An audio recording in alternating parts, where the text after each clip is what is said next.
Good morning. Whoa. So, good morning. So, today's topic is energy and the quality of life. Did you wake up this morning like this little girl?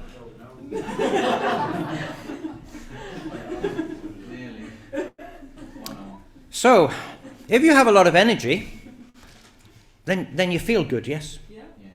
Yeah. And if you don't have energy, it's like life can be miserable. So when you're sick, can you remember being sick? Yeah. Did you feel good? No.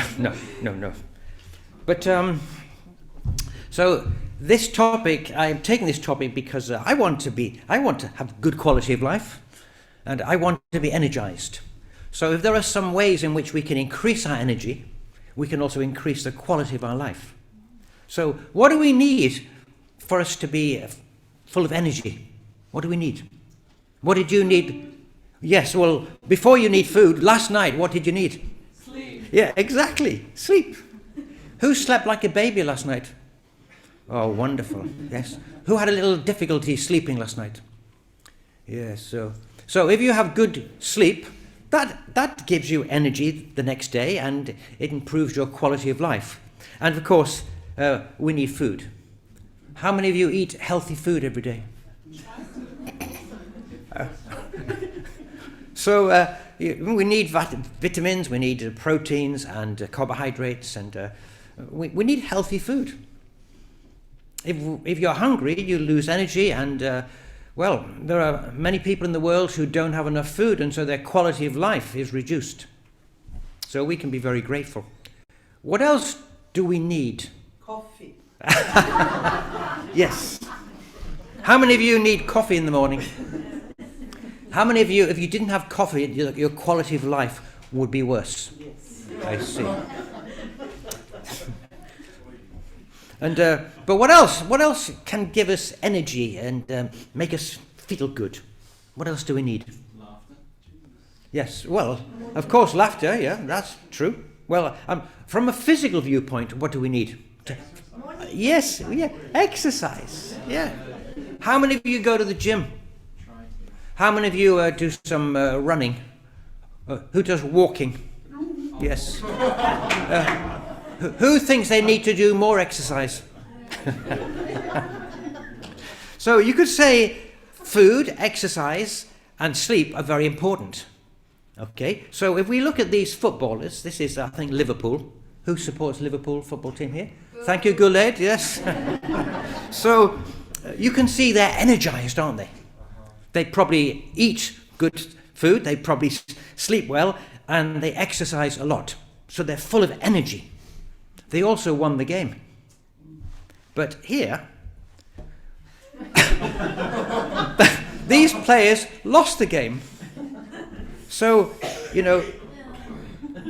during the game, they all had energy.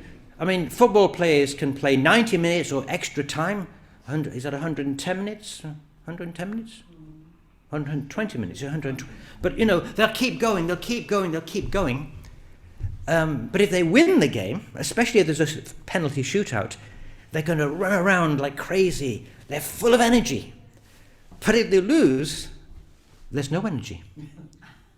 So they've been eating good food, they've been sleeping well, they've been exercising very much, maybe too much. But so why are they so tired? It's all up here. Something happened in their mind.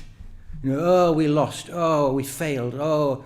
Then their tiredness sinks in because the adrenaline or the determination to keep going, their strong mind, is very powerful. But once that mind they lose that kind of determination and they feel despair, they lose all the energy. So actually we can see there's a connection. If we have a lot of energy, it affects our state of mind, which affects our quality of life.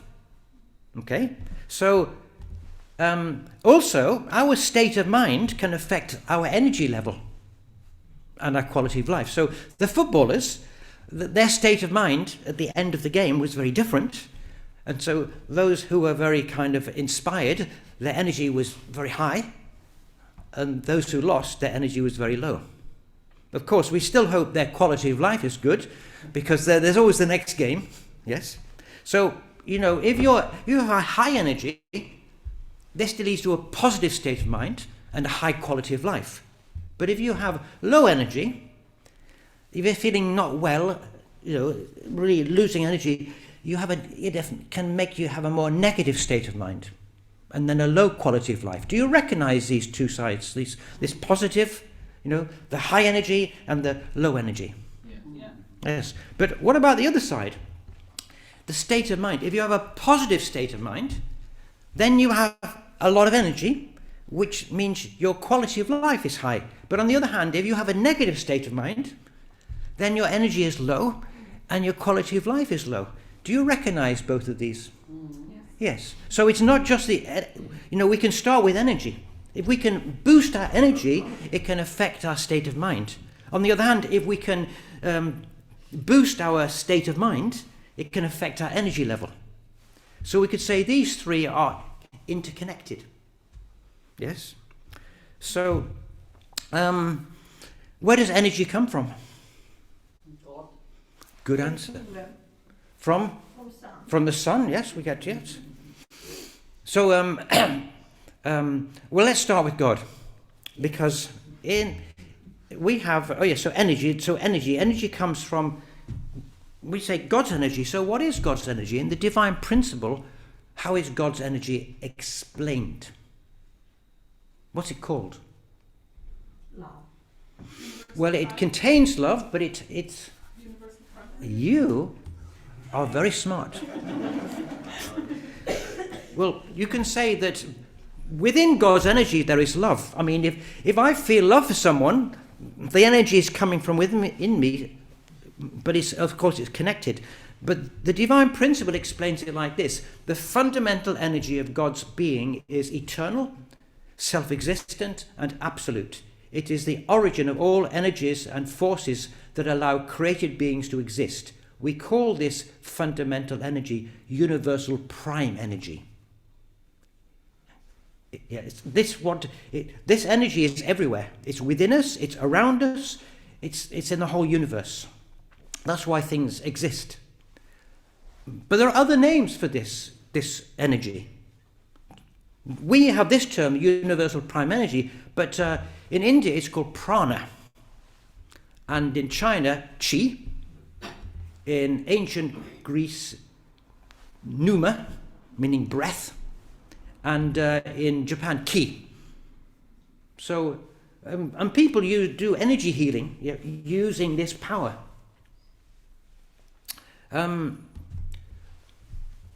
So what about modern science?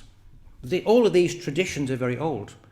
How does modern science explain it? Well, in quantum physics, the Nobel laureate and quantum physicist Max Planck, he explained it like this: all matter originates and exists only by virtue of a force.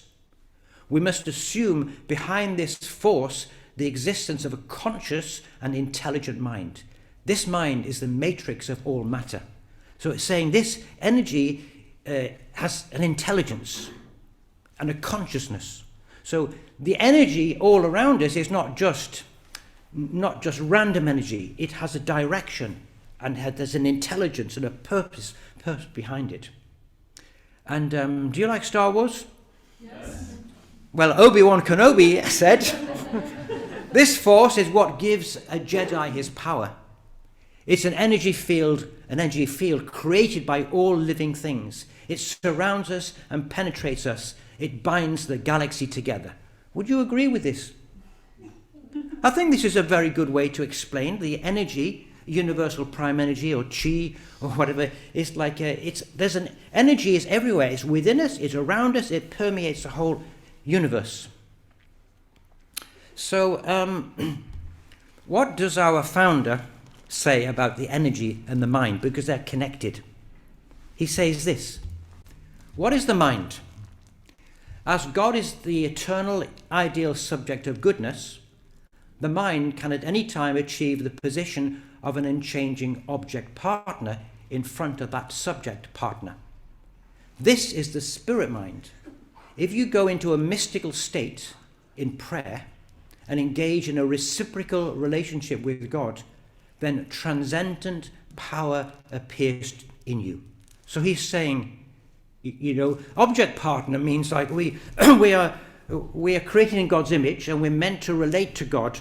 And so when we enter a deep prayer into a mystical state, and we relate to God, we can feel this power within us. Can any of you relate to that? I mean, a mystical state in prayer, that's a very deep experience. But this is what he's saying from his own personal experience. He also said this: you should set aside some time to experience the joy of being with your original mind. Sit down in a tranquil place and meditate. Enter a state of deep prayer. Then you will enter a world deep within, a world that no one else can know. You need to have such experiences. So we want to tap in to this deeper energy. We can. Yes, through prayer, through meditation. So is that easy to do? So maybe we need to look a bit more closely in the mind. So the human mind is a bit like an iceberg. Yes? Because most of the iceberg is covered. Actually 90%. I don't know if this is 90% from this picture, but 90% is submerged. So we can say the conscious mind is like the tip of the iceberg. And this is the part of us, our thinking, our reasoning, our planning, our decision making, our worrying, our judging. This is what's going on in the surface mind, and that's what we're dealing with. We need to deal with the world around us. The trouble is that's only the smallest part of our mind. And beneath that is the subconscious mind, where all our memories are stored. And those memories actually impact us. The way we perceive reality is affected by what's in the subconscious mind. We're not conscious of it, but it affects us. So if you have a knee-jerk reaction to something, and you say, why did I say that or do that? Because something deeper inside of you. The trouble is, much of the subconscious mind is negative. Yeah, if you have some trauma, or we suppress difficult experiences, and we have a tendency to be negative anyway. Yes. So that's the problem. So we're operating on this surface level. So that's where we feel stress, we feel worry, we feel anxiety, but beneath it we're not at peace. But there's a deeper part of us, the big mind, beneath, because in an iceberg it's all frozen, isn't it? But if you were to melt the iceberg, then you could be in the ocean where everything is freely flowing rather than being stuck in ice. Actually, our mind should be free. So the big mind is a field of unlimited intelligence, love and clarity. This is this field of energy that we need to tap into. But if we're only operating on the surface level of our mind, we can't tap into it. That's why people meditate, to calm the mind down. And the thing is, the mind, our conscious mind, uses so much energy, it never stops. So if you say you're really tired, most of the time we're tired because our mind is tired. Yeah? You can have a very good day and come home and feel great.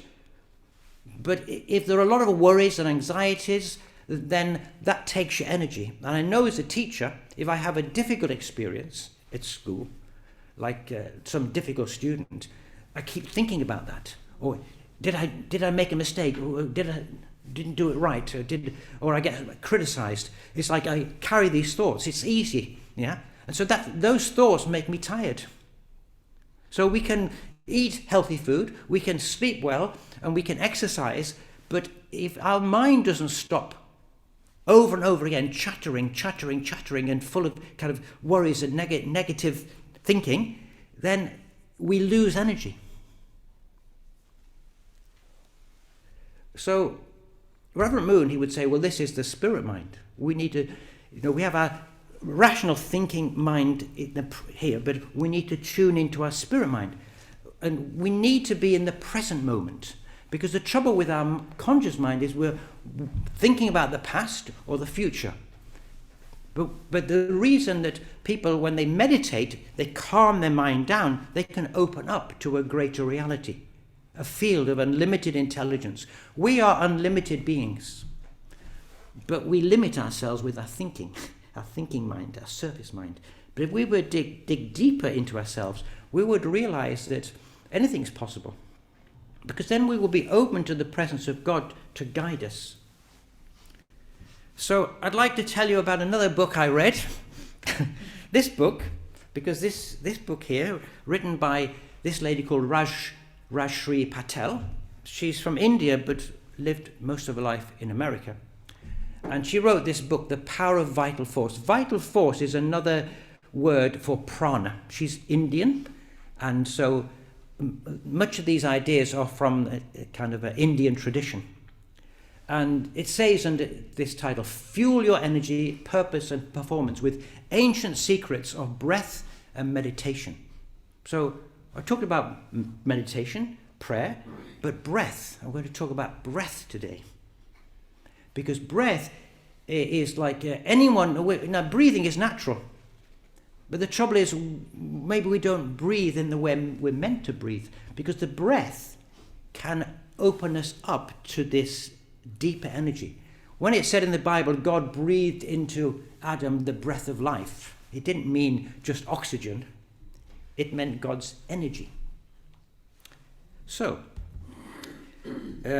this is from a book. She says, thousands of years ago, a scientist sat cross-legged beside a river, listening to the sounds of the flowing river.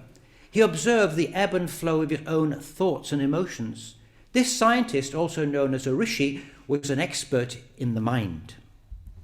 He observed a two-way relationship between the level of vital force or energy in his system and the functioning of his mind.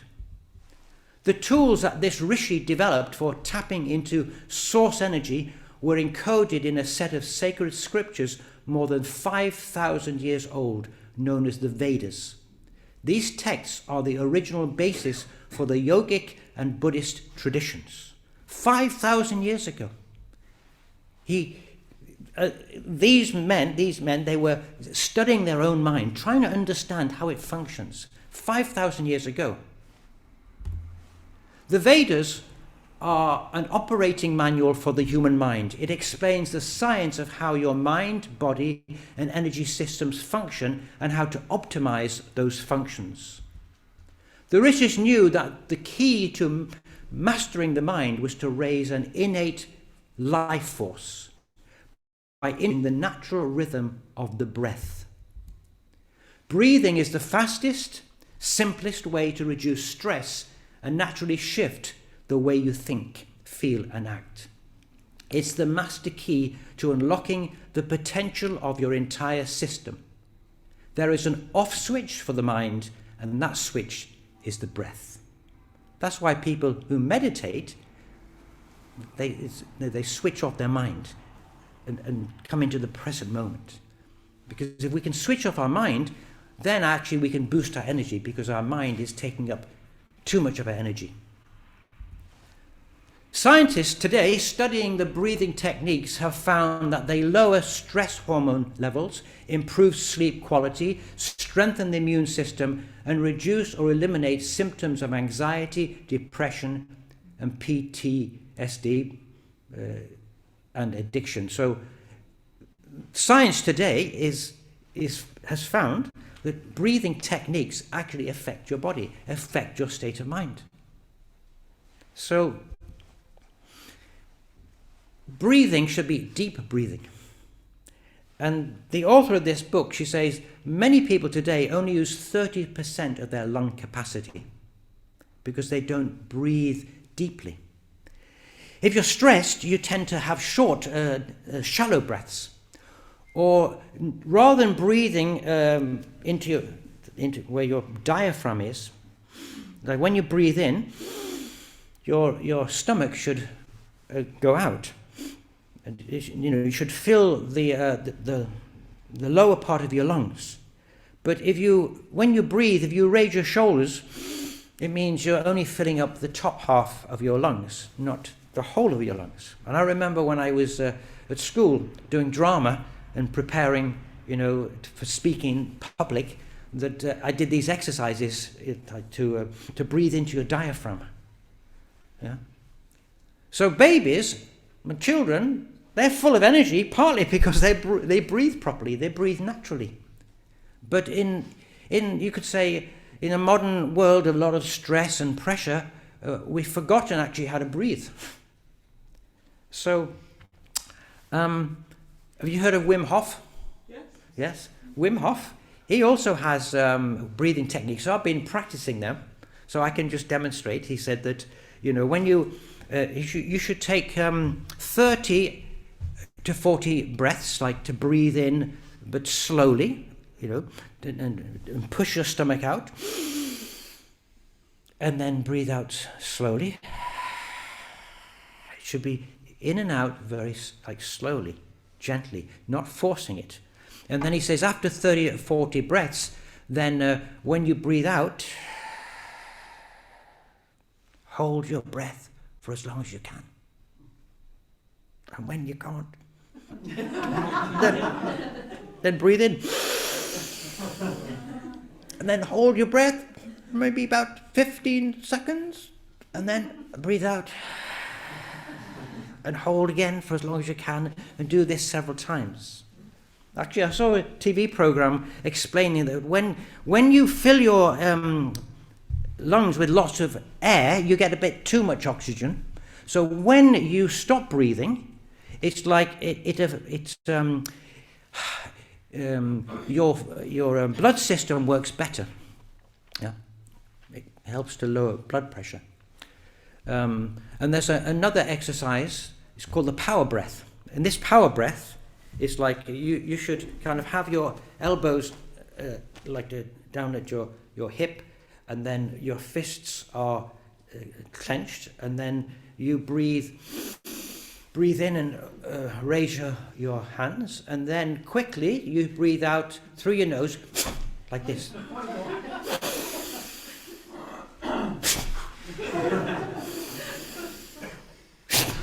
Yeah, so and it says like do this for 15 times, 15 times, then a little break, and then do another 15, and then another 15. And this is actually this is not from Wim Hof. This is from this book I mentioned, and she says that this is like better than taking coffee, or an alternative to coffee is like a coffee surge. So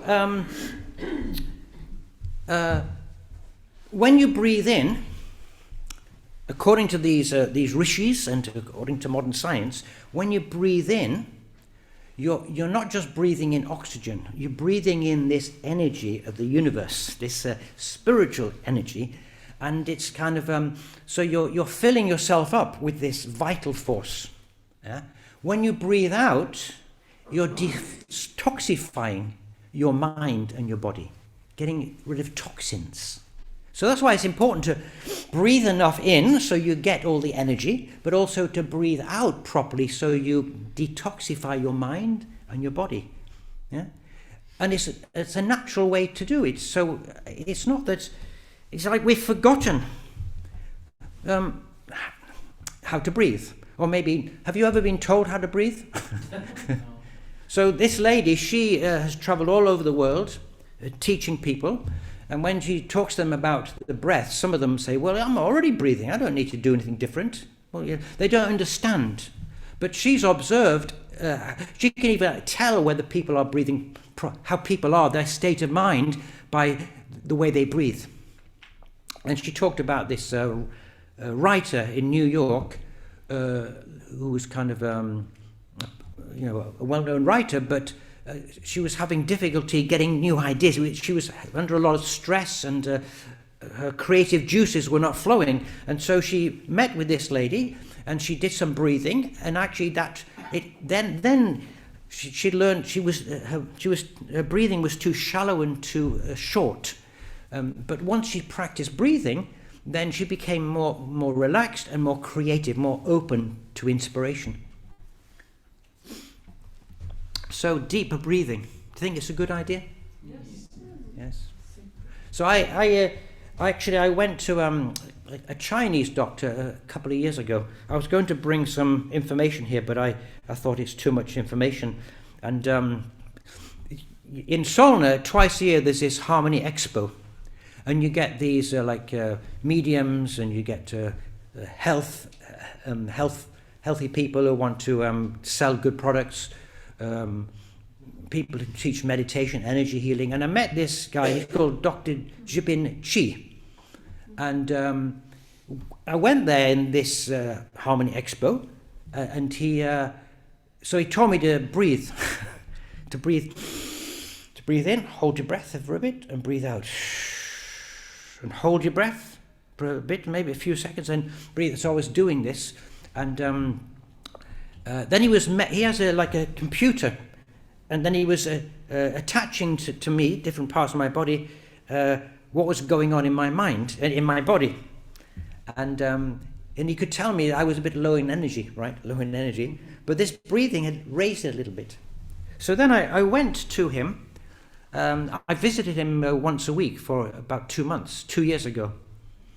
And after 2 months, he showed on his computer my energy levels from when I began to when I ended. And he said at the beginning, I was 68 at the time, but he said you actually had a biological age of 73. He said in the beginning. But after 2 months, he said you now have a biological age of 49. Wow. So the thing is for me to maintain it. It was not easy, he said, because he said you have to go every day, you must practice this. And that's what I found difficult, because your mind wanders, right? But I'm getting better. And so Wim Hof is very good, because he says there's a limit, 30 to 40. And then once you've done the breathing in and out, then you hold your breath a few times. Whereas this Dr. Chi said, do it for an hour. God, damn it. But I think practice, like with everything in life, if you practice, it has long-term benefits. So with that, I'd like to say thank you for listening.